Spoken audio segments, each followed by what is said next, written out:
नमस्कार, सुप्रभात। आप देख रहे हैं खबर दिल्ली और समय हो चला है दिल्ली की 25 बड़ी खबरों को जानने का। इससे पहले यदि आप वीडियो को लाइक नहीं किए हैं तो लाइक कर दीजिए और चैनल को सब्सक्राइब कर लीजिए। तो आइए एक नजर डालते हैं 25 बड़ी खबरों पर फटाफट अंदाज में। रहिए अलर्ट, नहीं तो 500 रुपये जुर्माना। सब्जी और चावल कम तोले तो भरना पड़ेगा पैसा। दिल्ली सरकार ने जारी किया गाइडलाइन। ये दिल्ली सरकार खुले और पैकेट बंद सामानों के लिए गैर मानक वजन और माप के उपयोग के खिलाफ निर्धारित दिशा निर्देशों के उल्लंघन पर जुर्माना बढ़ाने की तैयारी में। अधिकारियों ने शनिवार को यह जानकारी दी। संशोधित नियमों के मसौदे में फेरी वालों को भी शामिल किया गया, जिन पर तय वजन, माप और संख्या का उल्लंघन करने पर 500 रुपये का जुर्माना लगाने का प्रावधान है। वह शनिवार को प्रकाशित दिल्ली विधिक माप विज्ञान संशोधन नियम 2025 की मसौदा अधिसूचना के अनुसार हितधारक 1 महीने के भीतर दिल्ली सरकार के नियंत्रक कानूनी माप विज्ञान को अपनी आपत्तियों और सुझाव दे सकते हैं, जिसके बाद सरकार इसे लागू करने पर विचार करेगी। खुदरा विक्रेता के लिए यह 2500 रुपये से बढ़ाकर 5000 रुपये, थोक विक्रेता के लिए 10,000 रुपये और पेट्रोलियम उद्योग, खुदरा आउटलेट, टैंकर और भंडारण डिपो सहित के लिए 50,000 रुपये कर दिया गया। सार्वजनिक क्षेत्र के उपक्रम और बैंकों सहित सरकारी संगठनों के लिए जुर्माना 25,000 रुपये होगा। दिल्ली सरकार बन गई फुलेरा पंचायत। सीएम के पति के बैठकों में मौजूदगी पर आम आदमी पार्टी का हमला। जब आम आदमी पार्टी दिल्ली के अध्यक्ष सौरभ भारद्वाज ने मुख्यमंत्री रेखा गुप्ता के पति की आधिकारिक सरकारी बैठकों में उपस्थिति को पूरी तरह से असंवैधानिक करार दिया है। एक्स पर साझा की गई एक पोस्ट में भारद्वाज ने कहा कि यह स्थिति लोकप्रिय वेब सीरीज पंचायत में दिखाए गए हालात जैसी है, जिसमें काल्पनिक गांव फुलेरा में एक ग्राम पंचायत के कामकाज को दर्शाया गया है। दिल्ली सरकार फुलेरा पंचायत बन गई है। जैसे फुलेरा की पंचायत में महिला सरपंच के पति सरपंच थे, वैसे ही आज दिल्ली में मुख्यमंत्री के पति सरकारी बैठकों में बैठ रहे हैं। हमने पहले भी बताया था कि मुख्यमंत्री के पति सरकारी बैठकों में जाते हैं, अधिकारियों के साथ बैठकें करते हैं और निरीक्षण करते हैं। भारद्वाज ने एक्स पोस्ट में कहा, यह पूरी तरह से असंवैधानिक है। दिल्ली पुलिस ने बच्चा चोरी गिरोह का किया भंडाफोड़, 10 आरोपियों को किया गिरफ्तार। ये देश की राजधानी दिल्ली से एक बार फिर चौंकाने वाला मामला सामने आया है। जहां राजधानी दिल्ली में बाल तस्करी करने वाले गिरोह का दिल्ली पुलिस ने भंडाफोड़ किया गया और इस पूरे मामले में दिल्ली पुलिस के द्वारा 10 आरोपियों को गिरफ्तार कर लिया गया है। साउथ ईस्ट डिस्ट्रिक्ट की एडिशनल डीसीपी ने जानकारी देते हुए बताया कि दिल्ली पुलिस की साउथ ईस्ट जिला स्पेशल स्टाफ टीम को एक बड़ी कामयाबी मिली है, जिसमें स्पेशल स्टाफ की टीम ने अंतर्राज्यीय बाल तस्करी गिरोह का भंडाफोड़ किया है। दिल्ली पुलिस ने इस ऑपरेशन के दौरान 1 वर्ष से कम आयु के 6 मासूम बच्चों को सुरक्षित बचाया, जिनमें से एक 6 माह का शिशु केवल 48 घंटे के भीतर सकुशल बरामद कर लिया गया। लाल किला से चोरी हुआ 1 करोड़ का सोने का कलश बरामद, आरोपी हापुड़ से गिरफ्तार। जो लाल किला परिसर से चोरी हुए 1 करोड़ रुपए के कलश के मामले में बड़ी सफलता हाथ लगी है। दिल्ली पुलिस क्राइम ब्रांच की टीम ने आरोपी भूषण वर्मा को हापुड़ में देहात क्षेत्र की वैशाली कॉलोनी से रविवार देर रात गिरफ्तार कर लिया। उसके पास से चोरी किया गया सोने का कलश भी बरामद कर लिया गया है। वकीलों की हड़ताल के बीच दिल्ली पुलिस ने सर्कुलर में किया संशोधन, पुलिस कर्मियों की गवाही कोर्ट में ही करने का आदेश। दिल्ली पुलिस ने अपने पुराने सर्कुलर में संशोधन करते हुए कहा कि दिल्ली की अदालतों में किसी भी पुलिस अधिकारी का पुलिस थानों से वीडियो कॉन्फ्रेंसिंग के जरिए गवाही नहीं होगी। दिल्ली के वकील इसे अपनी जीत बता रहे हैं। सोमवार से दिल्ली के वकीलों ने पुलिस थानों से पुलिस कर्मियों की वीडियो कॉन्फ्रेंसिंग के जरिए बयान दर्ज कराने के नोटिफिकेशन के विरोध में दोबारा हड़ताल शुरू किया था। दिल्ली को स्पोर्ट्स हब बनाना हमारी सरकार की प्राथमिकता, सीएम रेखा गुप्ता। दिल्ली की मुख्यमंत्री रेखा गुप्ता ने कहा कि दिल्ली सरकार खिलाड़ियों को बेहतर सुविधाएं और अंतर्राष्ट्रीय स्तर का खेल ढांचा उपलब्ध कराने के लिए निरंतर प्रयासरत है। हमारी सरकार खिलाड़ियों को प्रोत्साहित करने के लिए अंतर्राष्ट्रीय गोल्ड मेडल विजेताओं को 7 करोड़ रुपये, सिल्वर विजेताओं को 5 करोड़ रुपये और ब्रॉन्ज विजेताओं को 3 करोड़ रुपये का पुरस्कार दे रही है। इसके साथ ही राज्य एवं राष्ट्रीय स्तर पर उभरते खिलाड़ियों को आर्थिक सहायता देने के लिए भी नई योजनाएं शुरू की गई है। मुख्यमंत्री ने यह जानकारी आज त्यागराज स्टेडियम में national ranking table tennis championship के भव्य उद्घाटन पर दी।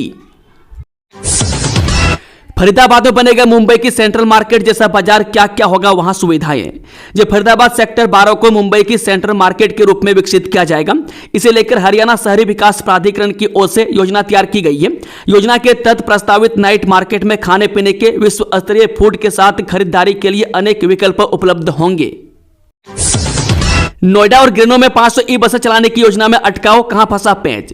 ये नोएडा, ग्रेटर नोएडा व यमुना औद्योगिक विकास प्राधिकरण क्षेत्र में 500 ई बसों को चलाने की योजना अटक गई है।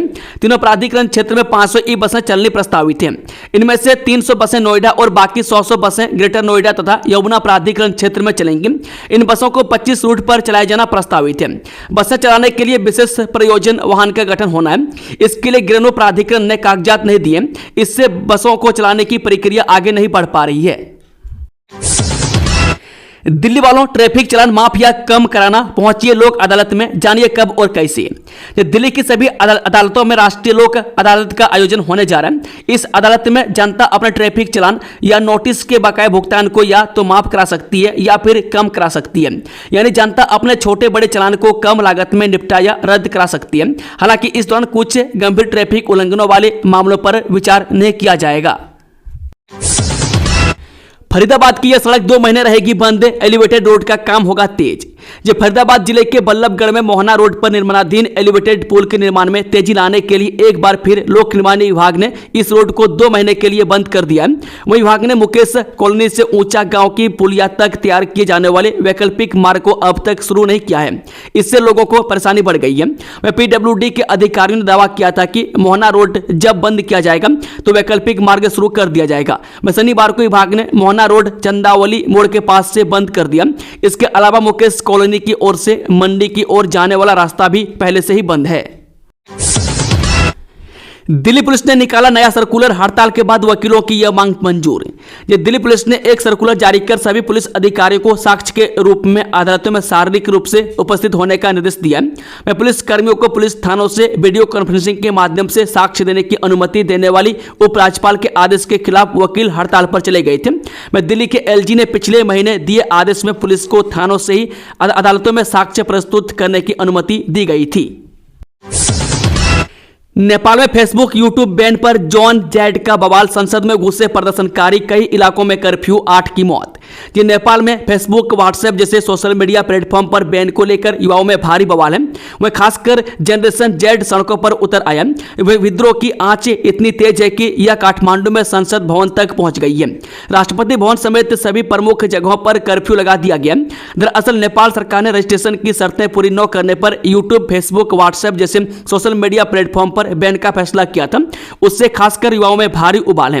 इस प्रदर्शन में शामिल युवा भ्रष्टाचार और बेरोजगारी के खिलाफ भी आवाज बुलंद कर रहे हैं। जानकारी के मुताबिक पुलिस के साथ झड़प में 8 प्रदर्शनकारियों की मौत हो चुकी है।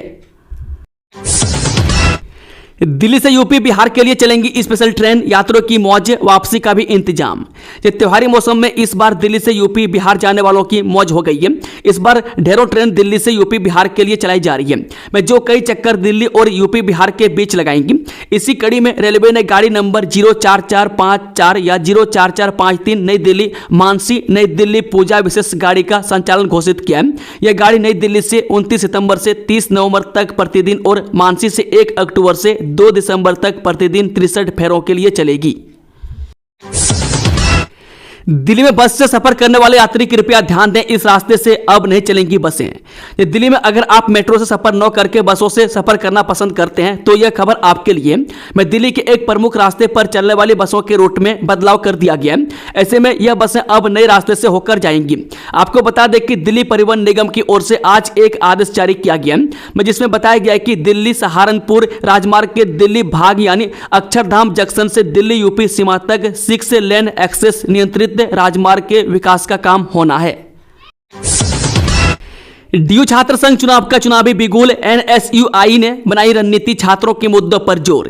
ये दिल्ली विश्वविद्यालय छात्र संघ चुनाव को लेकर सियासी सरगर्मी तेज हो गई है। इसी कड़ी में दिल्ली विश्वविद्यालय छात्र संघ चुनाव में पूरी तैयारी और रणनीति के साथ उतर रही national student union of India ने अपनी विकेंद्रीकरण डीयू टीमों की अहम बैठक आयोजित की। इस बैठक की अध्यक्षता संगठन के राष्ट्रीय अध्यक्ष वरुण चौधरी ने की।